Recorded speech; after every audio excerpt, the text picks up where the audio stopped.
Malugod na tinanggap ng provincial government ng South Cotabato ang provincial government ng Romblon sa kanilang isinagawang benchmarking visit sa probinsya.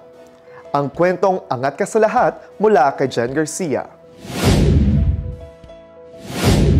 Sa pangunguna ni Governor Trina Fermalo-Thabic at Vice Governor Armin Gutierrez sa ilang SP members at department heads, malugod na tinanggap ng provincial government ng South Cotabato ang delegasyon sa kanilang benchmarking visit sa probinsya. Nagpapasalamat si Governor Reynaldo Tamayo Jr. dahil isang karangalan aniya na napili ang probinsya sa benchmarking visit.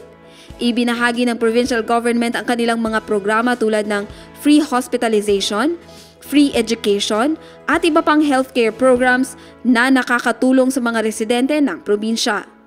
Nakatakda ring bumisita sa provincial hospital, iba pang pasilidad at tourist destinations ang delegasyon mula Romblon upang maipakita ang maayos na serbisyo at ganda ng lalawigan. Patuloy ding palalakasin ng provincial government ang kanilang pakikipag-ugnayan sa mas maunlad at matatag na lokal na pamahalaan. Jen Garcia, iMinds, Philippines.